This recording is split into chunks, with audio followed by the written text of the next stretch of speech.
बिस्मिल्लाहिर्रहमानिर्रहीम। मेरी आज शादी की रात थी। मैं बहुत खुश था।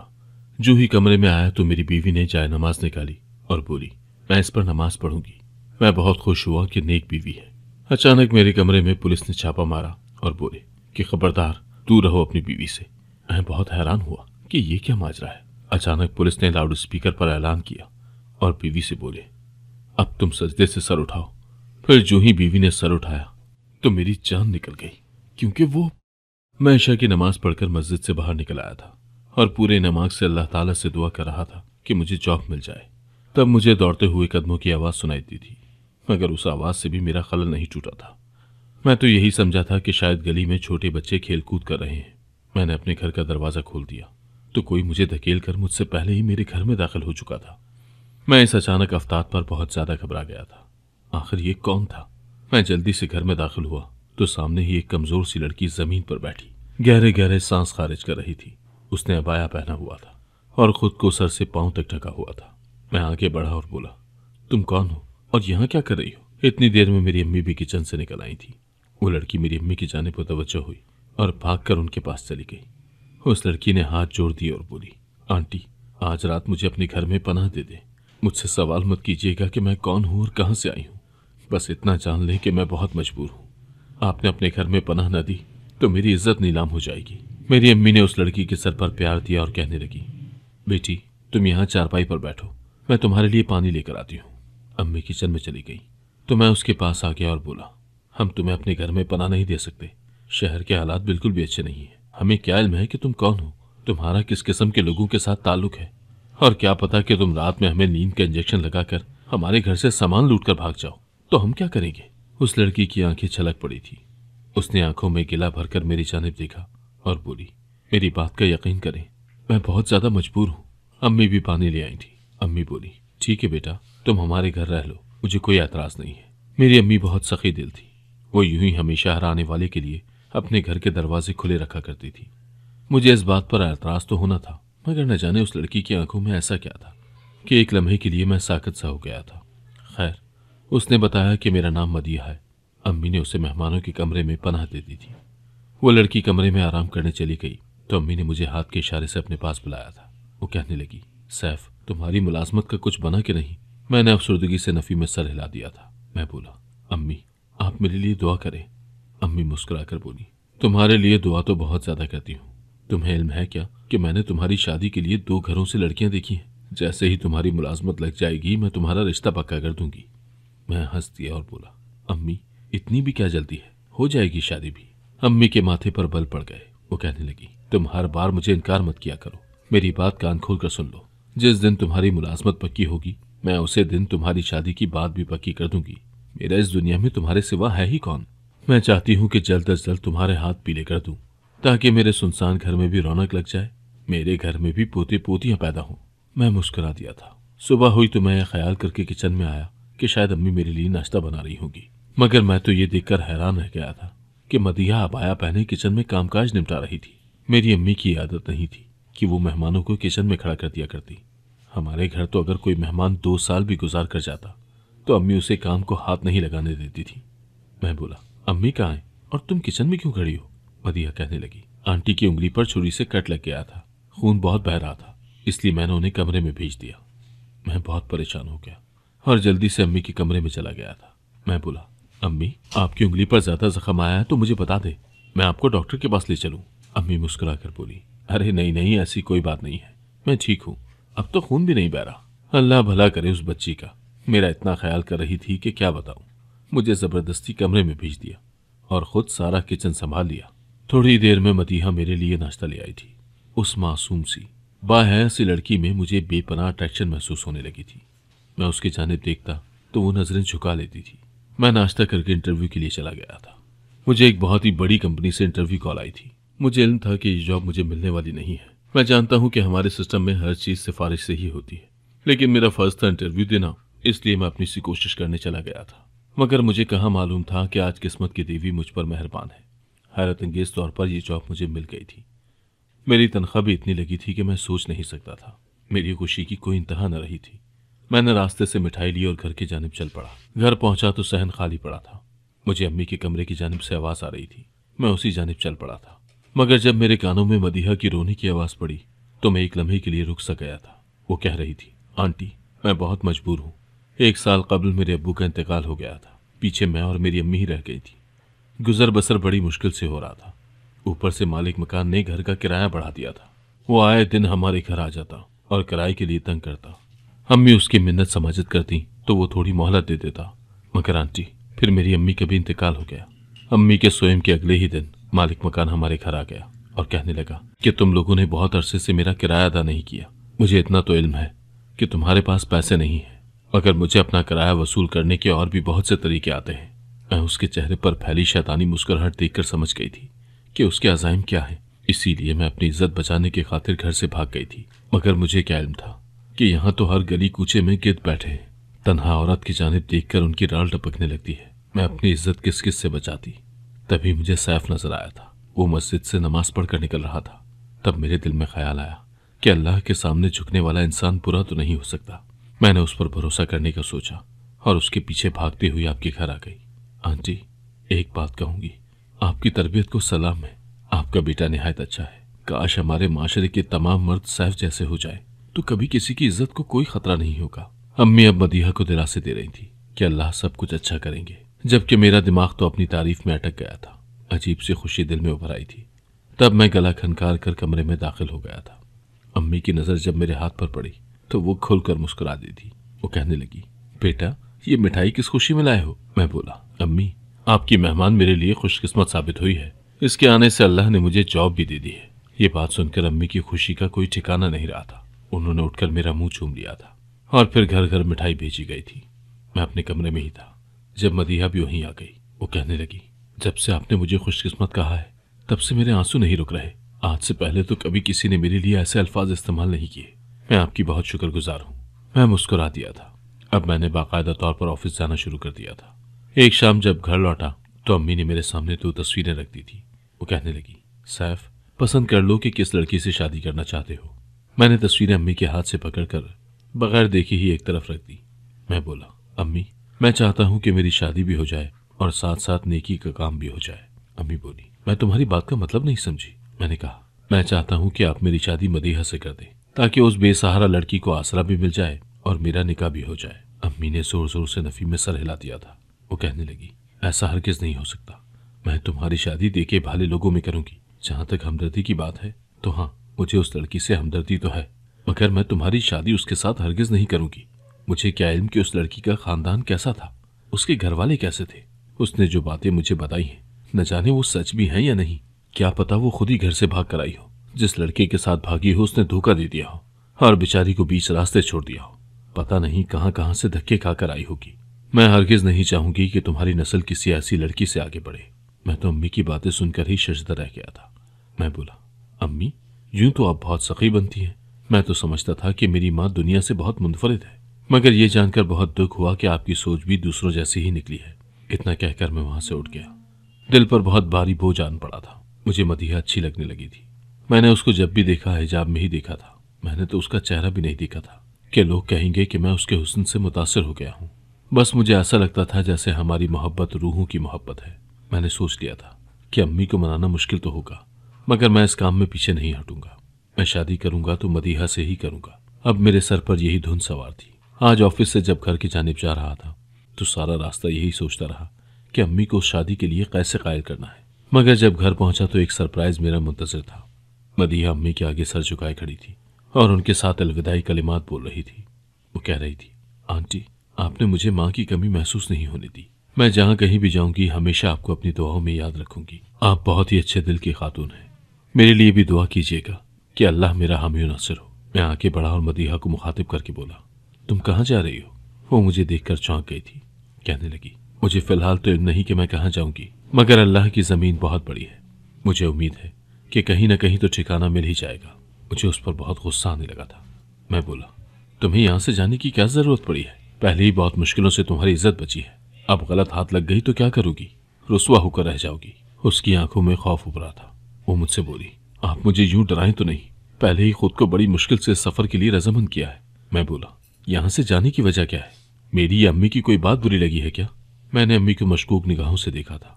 मुझे 100% यकीन था कि उन्होंने मदीहा से कहा होगा कि अब तुम मेरा घर छोड़कर चली जाओ, मगर मदीहा ने इनकार कर दिया। वो कहने लगी, नहीं नहीं, आप लोग तो बहुत अच्छे हैं, मेहमान नवाज हैं। दरअसल मुझे खुद ही एहसास हो गया है कि मैं बिना किसी रिश्ते के आपके घर रह रही हूँ, और ये बात अच्छी तो नहीं है ना। ऐसे ही महंगाई इतनी है, मैं किसी पर बोझ नहीं बनना चाहती। मैं मदीहा की आंखों में आंखें डालकर बोला, तुम रिश्ते की फिक्र न करो, रिश्ता भी बन जाएगा, मगर फिलहाल तुम यहाँ से जाने का इरादा तर्क कर दो। मेरी बात सुनकर मदीहा शर्मा गई थी और जल्दी से अपने कमरे में चली गई। मैं अम्मी का हाथ पकड़कर उन्हें अपने कमरे में ले आया और बोला, अम्मी मुझे बताएं क्या बात है, मदीहा क्यों जा रही थी, क्या आपने उससे जाने को कहा था? अम्मी मुझे घूर कर रह गई थी। कहने लगी, मैं इतनी संगदिल भी नहीं हूँ कि एक बेसहारा लड़की को अपने घर से निकाल दूं। तब मैं लजाजत से बोला, अम्मी तो फिर आप उस बेसहारा लड़की का सहारा क्यों नहीं बन जाती, उसे अपनी बहू क्यों नहीं बना लेती? अम्मी कहने लगी, बेटा मेरे खुद के कुछ तहफ़्फ़ुज़ात हैं, मैं उस लड़की के किरदार के मुतालिक कुछ नहीं जानती। फिर एक और बात भी है जो मुझे उस लड़की की बहुत मशकूक लगती है, वो ये कि मैंने आज तक उसका चेहरा नहीं देखा। मैं इस बात को तो मान लेती हूँ कि चलो वो बहुत ज्यादा पर्देदार है, इसलिए तुमसे अपना चेहरा ढक कर रखती है, मगर वो मुझसे अपना मुंह क्यों छुपाए हुए है? मैंने एक दो बार उससे कहा भी कि तुम मुझे अपना चेहरा देखने दो, तो वो घबरा जाती है। सैफ, मुझे तो लगता है कि उस लड़की के चेहरे पर कोई बदनुमा सा दाग है जिसको वो हमसे छुपा रही है। मैं तो ये सोचकर बैठी हूँ कि तुम्हारे लिए हूर जैसी लड़की लाऊंगी, मगर ये कहानी मुझे कुछ और ही लगती है। मैंने अम्मी के दोनों हाथ थाम लिए थे। मैं बोला, अगर मदीहा लंगड़ी भी होती तो भी मैं उसे कबूल कर लेता। हाँ, बाकी बातों को नजरअंदाज करके सिर्फ इतना सोचे कि मदीहा मेरी पसंद है और इसमें मेरी खुशी है। मेरी खुशी की खातिर आप अपनी जिद नहीं छोड़ सकती? अम्मी ने मुझे अजीब सी नजरों से देखा था और कमरे से बाहर निकल गई थी, जबकि मैं ये सोचकर हैरान रह गया था कि आखिर मुझे क्या हो गया है, मैं क्यों मदीहा के लिए इस कदर दीवाना हो गया हूँ कि मुझे कोई और बात समझ ही नहीं आ रही। खैर, चंद दिन गुजरे तो अम्मी ने मुझसे कहा कि उन्होंने मदीहा से मेरे रिश्ते की बात की थी, मगर उसने ये कहकर इनकार कर दिया है कि आपके मुझ पर पहले ही बहुत से एहसानात हैं, मैं और एहसान नहीं लेना चाहती। मैं बोला, अम्मी ये कैसी बात हुई, मैं एक बार उससे खुद बात करना चाहता हूँ। अम्मी ने मुझे इजाजत दे दी थी। शाम हुई तो मैं मदीहा के पास चला गया। मैं बोला, सुना है कि आपने मेरे रिश्ते से इनकार कर दिया है, क्या मैं जान सकता हूँ कि इस सब के पीछे क्या वजह है? मुझ में आपने ऐसी कौन सी बुराई देख ली है कि आप मुझसे शादी नहीं करना चाहती? मदीहा बोली, नहीं नहीं, ऐसी कोई बात नहीं है, आप में कोई बुराई नहीं है, मैं ही खुद को आपके काबिल नहीं समझती, इसलिए ये शादी नहीं कर सकती। मैं बोला, क्यों, तुम में ऐसी क्या कमी है जो तुम मुझसे शादी नहीं कर सकती? मदीहा ने ठंडी आह भरी और बोली, कुछ बातें ऐसी होती हैं जिनसे पर्दा नहीं उठाना चाहिए। आपसे मैं हाथ जोड़कर गुजारिश करती हूँ कि आप मुझे इस शादी के लिए मजबूर मत करें, नहीं तो मैं आपका घर छोड़कर चली जाऊंगी। मदीहा की बातें सुनकर मेरा दिल बुझ सा गया था। आज तक मुझे कोई लड़की अच्छी नहीं लगी थी। मदीहा वो पहली लड़की थी जिसने मेरे दिल में घर किया था, और अब उसने मुझे ठुकरा दिया। मैं बोला, मदीहा क्या कोई गुंजाइश नहीं निकल सकती? उसने नफी में सर हिला दिया और बोली, सवाल ही पैदा नहीं होता। उसका अंदाज इतना हतमी था कि मैं जान गया था कि अगर उम्र भर भी मदीहा की दहलीज पर खड़ा रहा तो भी उसका इनकार हाँ में नहीं बदलेगा। मैं भारी दिल के साथ कमरे से बाहर निकल गया था। मुझे ऐसा लगने लगा था जैसे किसी ने मेरी दुनिया अंधेर कर दी हो। मुझे कुछ भी अच्छा नहीं लगता था। मैं अब खुद को ऑफिस में बहुत ज्यादा मसरूफ रखता था, घर भी देर से लौटता और अम्मी के पास चंद मिनट बैठने के बाद घर से निकल जाया करता था।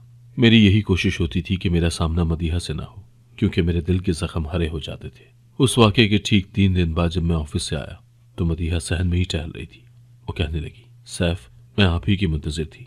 मुझे बड़ी अजीब सी खुशी हुई थी। मैं बोला, सब खैर तो है ना, तुमने मुझसे क्या कहना है? वो कहने लगी, चंद दिन कबल आपने मुझे शादी की ऑफर की थी, क्या वो ऑफर अब भी मौजूद है? मैंने इस बात में सर हिला दिया तो वो बोली, मैं आपके साथ एक शर्त पर शादी करने को तैयार हूँ। मैं हैरान हुआ कि अचानक ये काया पलट कैसे हो गई। मैं बोला, हाँ कहो क्या शर्त है तुम्हारी? वो बोली, मैं आज रात ही आपके साथ निकाह करना चाहती हूँ और मेरी ख्वाहिश है कि मोहल्ले के लोगों को भी इस तकरीब में मदऊ किया जाए। मैं सोच में पड़ गया था और बोला, मदीहा इतनी भी क्या जल्दी है, हम ये शादी बहुत धूमधाम से करेंगे, तुम हमें थोड़ा सा वक्त तो दो। वो अटल लहजे में बोली, सैफ सोच ले, आज या फिर कभी नहीं। मैं बोला, मदीहा तुम्हें अचानक हो क्या गया है? पहले तो तुम इस शादी के लिए रजामंद नहीं थी। वो कहने लगी, मैं आपको आजमा रही हूँ कि आप मेरे साथ मुखलिस हैं या नहीं।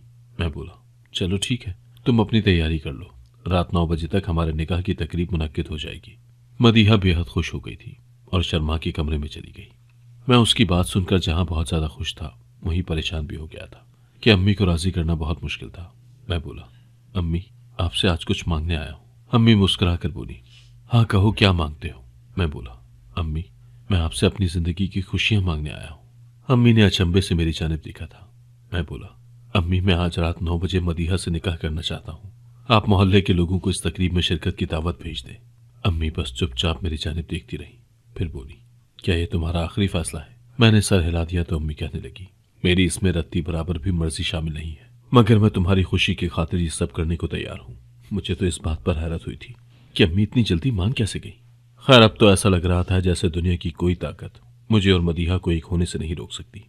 बारी बारी सारे मामला तय पा गए थे और फिर वो वक्त भी आ गया था जब मौलवी साहब निकाह पढ़ाने के लिए आ गए थे। तब मदीहा ने एक बड़ी अजीब सी हरकत की थी। वो कहने लगी, मैं मौलवी साहब से अकेले में बात करना चाहती हूँ। वो मौलवी साहब को कमरे में ले गई थी। फिर थोड़ी देर बाद जब वो बाहर आए तो निकाह की रस्म शुरू हो गई थी और यूं मदीहा हमेशा हमेशा के लिए मेरी हो गई। निकाह के बाद मेहमान भी अपने घर चले गए तो अम्मी ने मदीहा को मेरे कमरे में ले जाकर बिठा दिया था। मैं भी अम्मी से मिलकर अपने कमरे में आ गया। बेड पर मदीहा घूंघट ओढ़े बैठी हुई थी। आज शादी के बाद पहली बार उसका चेहरा देखने वाला था। मेरा दिल बड़े अजीब अंदाज से धड़क रहा था।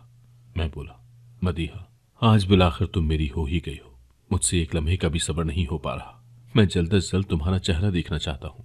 मदीहा की खनकती हुई हंसी की आवाज मेरे कानों में पड़ी थी। वो बोली, जहां इतना इंतजार किया है चंद लम्हों का इंतजार और कर लें। आप मेरे एक सवाल का जवाब तो दें। अगर आपने मेरा घूंघट उठाया और मैं आपको पसंद ना आई तो आप क्या करेंगे? मुझे तलाक दे देंगे क्या? मैं हंस दिया और बोला, मदीहा मैंने तुम्हारा चेहरा देखे बिना तुमसे मोहब्बत की है, इसलिए मुझे इस बात से कोई फर्क नहीं पड़ता कि तुम ज़ाहिरी तौर पर कैसी दिखती हो। तब मदीहा बोली, ठीक है, मैं आपके अल्फाज पर यकीन करती हूँ। सैफ आपको थोड़ा सा इंतजार और करना पड़ेगा क्योंकि मैं नमाज पढ़ना चाहती हूँ। मैं अल्लाह के हुजूर झुककर उसका शुक्र अदा करना चाहती हूँ कि उसने मुझे इतना अच्छा शौहर अता किया है। मुझे भला क्या एतराज हो सकता था। मदीहा जाए नमाज पर बैठ चुकी थी। मैं बेड पर बैठा इंतजार कर रहा था कि मदीहा कब फारिग होगी और मैं कब उसका चेहरा देख पाऊंगा। मदीहा की नमाज लंबी से लंबी होती जा रही थी। मैं कुछ भी नहीं कह सकता था। ये उसका और अल्लाह का मामला था। यूं ही पूरे 2 घंटे हो गए थे। अब तो मुझ पर गुनूद की बिछाने लगी थी।